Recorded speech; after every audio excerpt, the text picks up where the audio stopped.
कोटी ब्रह्मांड नायक महाराजाधिराज योगीराज परब्रह्म सच्चिदानंद भक्त प्रतिपालक शेगाव निवासी समर्थ सद्गुरू श्री गजानन महाराज की जय. नमस्कार, जय गजानन. तुमच्या सगळ्यांचं आपल्या चॅनलमध्ये खूप खूप स्वागत आहे.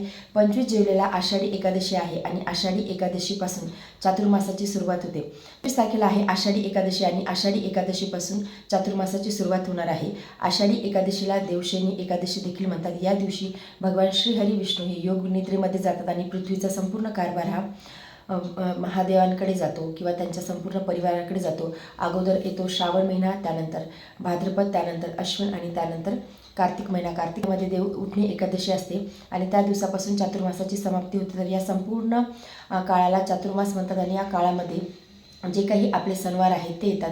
म्हणजे अगोदर श्रावण महिना येतो, त्यानंतर गौरी गणपती येतात, त्यानंतर नवरात्र येते, त्यानंतर दसरा येते, त्यानंतर दिवाळी येते. या संपूर्ण कालखंड हा आपल्यासाठी अत्यंत पवित्र आहे, अध्यात्मासाठी, आपली आध्यात्मिक उन्नती करण्यासाठी. तर या चातुर्मासाच्या काळामध्ये आपण काय करावं आणि काय करू नये याबद्दलची संपूर्ण माहिती आपण आजच्या व्हिडिओमध्ये घेणार आहोत. तर हा जो संपूर्ण चातुर्मासाचा काळ आहे हा अत्यंत पवित्र आहे.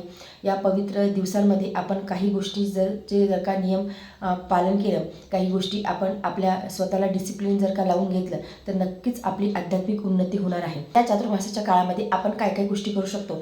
हा जो चातुर्मास आहे हा अत्यंत पवित्र आहे. त्यामुळे या महिन्यामध्ये आपण जास्तीत जास्त भगवंत भक्ती करण्याचा प्रयत्न करावा. आपण या महिन्यामध्ये स्वतःला काही नियम, काही डिसिप्लिन आवर्जून लावून घ्यावे.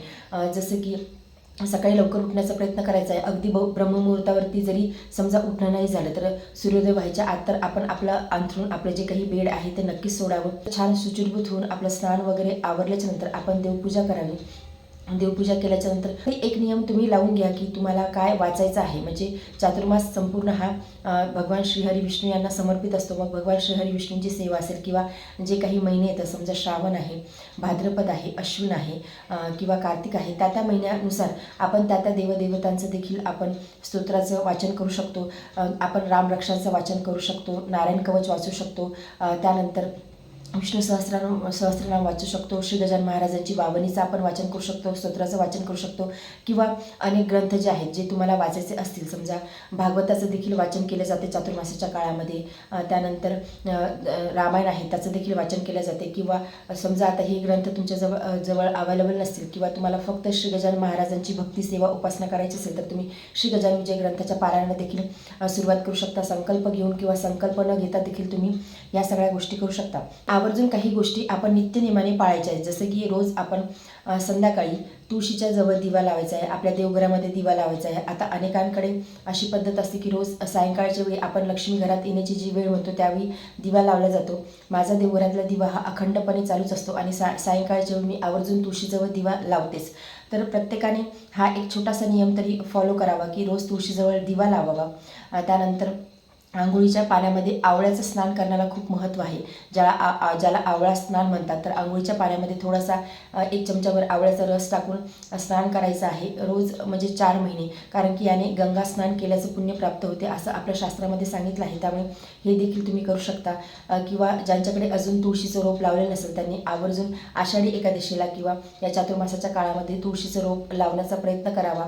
त्यानंतर तुळशीचं जे पान आहे, तुळशीपत्र जे आहे ते रोज आपल्या देवतांना अर्पण करायचं आहे. म्हणजे भगवान श्रीहरी विष्णू असतील किंवा कृष्ण असतील किंवा पांडुरंग असेल किंवा महाराज असतील किंवा बालाजी असतील, जे भगवान श्रीहरी विष्णू यांचे अवतार आहेत त्या संपूर्ण देवघरामध्ये विराजमान असो भगवान विष्णूंच्या अवतारापैकी त्यांना रोज एक तुळशीपत्र अर्पण करण्याचा नियम नक्की घ्या. रोज एक तुळशीपत्र न चुकता अर्पण करायचं आहे.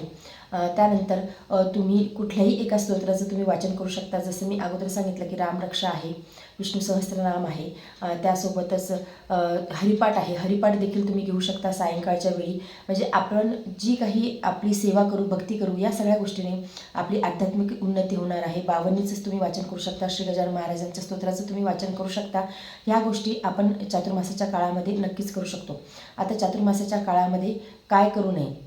तर चातुर्मासाच्या काळामध्ये नॉनव्हेज खाऊ नये किंवा मद्यपान करू नये. आपल्या शास्त्रामध्ये ह्या सगळ्या गोष्टी निश्चित सांगितल्या आहेत. त्यामुळे या गोष्टी करू नये, नॉनव्हेज तर खाऊच नाही. म्हणजे जे खात असतील त्यांच्यासाठी सांगते, जे खात नसतील त्यांचं तर खूप चांगलं आहे की भगवंताची कृपा झालेली आहे की पूर्व प्रारब्ध आहे, काहीतरी पूर्वसंस्कृत आहे. त्यामुळे या देहामध्ये तुम्ही ह्या सवयी लावून तुम्हाला लागलेल्या नाही किंवा तुम्ही लावून घेतलेल्या नाही, तर ते आपल्याला वर्ज्य करायचं आहे. आपल्या शास्त्रामध्ये ते निश्चित सांगितलं आहे. आपल्या भगवंत भक्तीमध्ये त्याची अडचण निर्माण होतो. म्हणजे मी तुम्हाला अगोदरही एका व्हिडिओमध्ये सांगितलं होतं की रावण सगळं काही करायचा, भगवंत भक्ती करायचा. रावणाने एवढी सुंदर सुंदर स्तोत्र महादेवांवरती लिहिलेले आहे, महादेवांची स्तुती लिहिलेली आहे. दर्शनासाठी महादेवांकडे कैलासावरती जायचा, तरीसुद्धा तो त्याच्या म्हणजे खाण्यामध्ये भक्ष्य सेवन करण्यामध्ये काही परिवर्तन नव्हतं किंवा त्याच्या वागण्यामध्ये काही परिवर्तन नव्हतं. तर आपण अध्यात्मामध्ये यासाठीच येतो की आपल्या जीवनामध्ये काहीतरी परिवर्तन व्हावं, काहीतरी आपल्या जीवनाचं कल्याण व्हावं, त्यासाठीच आपण अध्यात्मामध्ये येत असतो. किंवा ज्या काही आपण गोष्टी करत असतो, समजा कुणाचं मन दुखवणं असो, वाईट बोलणं असो, खूप जास्त चिडचिड, खूप जास्त राग आपल्याला येत जर असेल, तर ह्या सगळ्या गोष्टी जेव्हा आपण अध्यात्मामध्ये येतो तेव्हा ह्या सगळ्या गोष्टी जे दोष आहेत आपल्यातले ते दूर व्हायला लागतात. म्हणजे अध्यात्म असंच आहे की अध्यात्मामध्ये सगळ्यात जास्त मन मुरते. तुम्ही नाहीतर बघा की तुम्ही डिस्टर्ब आहात, समजा कशामुळे तुमचा मूड खराब झाला आहे आणि तुम्ही मूव्ही बघितली किंवा तुम्ही कुठे बाहेर गेले, तरीसुद्धा तुमच्या मनाला शांती एवढी मिळणार नाही. तुम्ही ते झाल्याच्या नंतर परत तुम्ही तुमच्या त्याच मूडमध्ये याल. म्हणजे तुमचा जो मूड खराब झाला आहे, तुम्हाला जे डिस्टर्ब वाटत आहे त्या सगळ्या गोष्टीमध्ये तुम्ही याल. परंतु अध्यात्म असं आहे की तिथे सगळ्यात जास्त मन मुरते. तिथे जे काही आपले प्रारब्ध आहे त्याची इंटेन्सिटी कमी होते. आपलं दुःख दूर करण्याचा जर एक सर्वोत्तम सोपा मार्ग असेल तर तो आहे अध्यात्म. त्यामुळे तुम्ही नामजप करा, जास्तीत जास्त नामजप वाढवा. नाम जपा इतकं सुंदर आणि छान या जगामध्ये दुसरं काहीच नाही. तुमच्याकडून काहीच होत नसेल या चातुर्मासाच्या काळामध्ये देखील, तरीसुद्धा तुम्ही नामजप करण्याचा प्रयत्न करा. कुठलंही एक नामजप करा. तुम्हाला जे आवडतील, इष्टदेव तुम्हाला आवडत असेल, श्री गजानन महाराजांचा तुम्हाला मंत्र नामजप करायला आवडत असेल तो करा. किंवा कृष्ण आहे, महादेव आहेत, राम आहेत, राधा आहेत, तुम्हाला जे आवडत असेल त्या देवतांचं तुम्ही नामजप करण्याचा नक्कीच प्रयत्न करा. नामजपामुळे आपलं मन परिवर्तन होते. आपले जे काही प्रारब्ध आहेत त्याची जी इंटेन्सिटी आहे ती कमी व्हायला सुरुवात होते. खूप सुंदर सुंदर मंत्र आहेत. म्हणजे एक जर चातुर्मासाच्या काळामध्ये तुम्हाला जर का समजा मन तुमचं खूपच दुखावलं गेलं असेल, तुमचा मूड खूपच खराब झाला असेल, तुम्ही खूपच जास्त डिस्टर्ब झाला असेल एखाद्या गोष्टीमुळे, तर तुम्हाला एक सुंदर छान मंत्र मी सांगते. ओम कृष्णाय वासुदेवाय हरे परमात्मने प्रणतक्लेशनाशाय गोविंदाय नमो नमः. म्हणजे जे काही आपले क्लेश आहेत जीवनातले ते दूर या मंत्राने नक्कीच होतात. तुम्ही रोज 11 वेळेस तरी घेण्याचा नक्कीच प्रयत्न करा. रोज 11 वेळेस घराच्या बाहेर पडण्याच्या पूर्वी तुम्ही जर का हात जोडून भगवंताला जर का तुम्ही नमस्कार करून हा मंत्र तुम्ही जपला, तुम्ही बघा की जीवनामध्ये किती सुंदर छान परिवर्तन होते. म्हणजे हे जे काही आपले मंत्र आहेत, ह्या ज्या काही आपल्या शास्त्रामध्ये गोष्टी सांगितल्या आहेत, आपण श्री गजानन विजय ग्रंथ आपण वाचत आहोत, तर ह्या सगळ्या गोष्टीवरती तुम्ही विश्वास ठेवून चला की हे सगळं सत्य आहे आणि हे आपल्याला स्वीकारावंच लागणार आहे. कारण की ह्याच गोष्टी आपल्याला सांभाळणार आहेत, महाराजच आपल्याला सांभाळणार आहेत, भगवंतच आपल्याला सांभाळणार आहे. त्याशिवाय या जगामध्ये आपल्याला दुसरं कुणी सांभाळू शकत नाही. तुम्ही कोणाच्या समोर किती टोका आपटा, किती रडा, किती समोरच्याला तुमची बाजू सांगण्याचा प्रयत्न करा, परंतु समोरचा व्यक्ती ते समजू शकत नाही. कारण तो एक व्यक्ती आहे, तो मनुष्य रूपामध्ये आहे. त्याच्याकडून जास्त अपेक्षा करण्यात अर्थच नाही, कारण ती एक मनुष्य रूपामध्ये आहे. तो देवत्व त्याच्या स्थानी येऊ शकत नाही किंवा तो त्याच्यामध्ये देवत्व उतरू शकत नाही.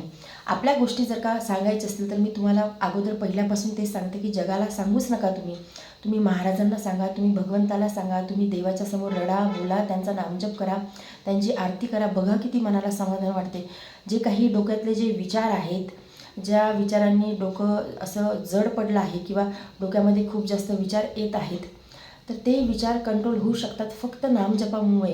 नामजपा इतकं सुंदर छान या जगामध्ये दुसरं काहीच नाही. जेवढं जास्त तुम्ही नामजप कराल, तुम्ही लिखित नामजप करा, तुम्ही चालता बोलता नामजप करा, तुम्ही माळीवरती नामजप करा, तुमच्याकडून समजा पारायण वगैरे घेणं होत नसेल, स्तोत्र वाचन होत नसेल, तर सर्वात सुंदर सोपा मार्ग आहे कलियुगामध्ये, तुम्ही नामजप करा. नामजपा इतकं सुंदर छान या जगामध्ये काहीच नाही. त्यामुळे नामजप करण्याचा जास्तीत जास्त प्रयत्न करा. ज्यांच्याकडून पारायण करणं होत असतील, ज्यांच्याकडून स्तोत्र वाचणं होत असतील, जे पूजेसाठी, देवपूजेसाठी अर्धा 1 तास देऊ शकत असतील, त्यांनी आवर्जून पारायण करावं. परंतु ज्यांना वेळच नाही त्यांच्यासाठी सांगते की तुम्ही नामजप करा. जास्तीत जास्त नामजप करा, नामजपाचा आधार घ्या. नामजपच सगळ्या गोष्टीतून तारणार आहे, सगळ्या गोष्टीमधून सोडवणार आहे. कारण नामजपा इतकं श्रेष्ठ काहीच नाही. भगवंतापेक्षाही भगवंताचं नाम हे श्रेष्ठ आहे. कलियुग हे नाम आधार आहे. कलियुगामध्ये नामजपच सर्वश्रेष्ठ सांगितलं आहे. कारण भगवंतालाही माहीत आहे की कलियुगातल्या प्राण्याला वेळ मिळणार नाही, किंवा कलियुगातले जे मनुष्य आहेत ते खूप बिझी असणार आहेत, त्यांच्याजवळ एवढा वेळ नाही. किंवा आपण आता आजूबाजूला आपल्या बघतो किती जास्त वाईट गोष्टी घडतात किंवा किती जास्त व्यभिचार घडतो. तर त्या गोष्टींमध्ये तर आपल्याला पडायचंच नाही. त्या गोष्टींपासून लाखो हात दूर राहायचं आहे. दूर म्हणजे एकदम त्या गोष्टीपासून दूरच राहायचं आहे. एखादी व्यक्ती जरी तशी असेल, एखादी व्यक्ती व्यसनाधीन असेल, व्यभिचारी असेल, तिचे विचार वाईट प्रवृत्तीचे असतील, तर त्या व्यक्तीची साथ तुम्ही खरंच सोडून द्या. काहीही अडत नाही. म्हणजे आपल्याला असं वाटते की आपलं त्या व्यक्तीशिवाय होणार नाही. परंतु एकच गोष्ट लक्षात ठेवा की या जगात कुणीच कोणाच्या कामाला येत नाही. कामाला येतो तो फक्त भगवंत. तुम्ही जर का महाराजांना आर्त हाक दिली तर तुमच्या कामासाठी किंवा तुम्हाला सांभाळणारी फक्त महाराजच आहेत. तुम्ही एक वेळ त्यांना आर्त हाक देऊन बघा, मग ते मदत कोणत्याही स्वरूपामध्ये करतील. मग ते एखाद्या व्यक्तीच्या स्वरूपामध्ये मदत करतील, किंवा एखाद्या परिस्थितीच्या स्वरूपामध्ये मदत करतील, किंवा काहीतरी जीवनामध्ये असं घडून येऊन तुम्हाला मार्ग दिसेल. म्हणजे तुमचे मन परिवर्तित करतील, काहीतरी करतील, परंतु महाराजच कामाला येणार आहेत. त्यामुळे भगवंताचा हात, भगवंताची साथ किंवा भगवंतावरचा विश्वास कधीच सोडू नका. एक भगवंतच आपला आधार आहे, एक भगवंतच आपल्या पाठीशी आहे, एवढंच एक समजून चला. कारण जगातले जे लोक आहेत ते बघा, तुम्ही आजूबाजूला नाही तर तुम्ही अनुभव घेऊन बघा. तुम्हाला अनुभव येईल या सगळ्या गोष्टींचा की जगामध्ये खरंच कुणी कुणाच्या कामास पडत नाही. नातेवाईक असतील, आपले रक्ताचे नाते असतील, आपले मुलं असतील, किंवा आपले आई वडील भाऊ बहीण असतील, किंवा नवरा बायको असतील, त्या व्यतिरिक्त जर का आपण दुसऱ्यांकडे थोडी जरी अपेक्षा केली तर अपेक्षाभंग निश्चित आहे. त्यामुळे आणि कधीकधी तर अशी सिच्युएशन येते की कधीकधी अशा सिच्युएशन येते की त्या सिच्युएशनमध्ये हे जे रक्ताचे नाते आहेत ते सुद्धा संशय व्यक्त करतात, किंवा ते सुद्धा आपल्या कामाला येत नाही. त्यामुळे भगवंतापेक्षा कुणीच श्रेष्ठ नाही आणि कुणीच आपल्याला मदत करणार नाही, आपल्याला पाठबळ देणार नाही. त्यामुळे जास्तीत जास्त नामजप करण्याचा प्रयत्न करा. त्यामुळे जास्तीत जास्त भगवंताच्या नावाचाच आश्रय घ्या.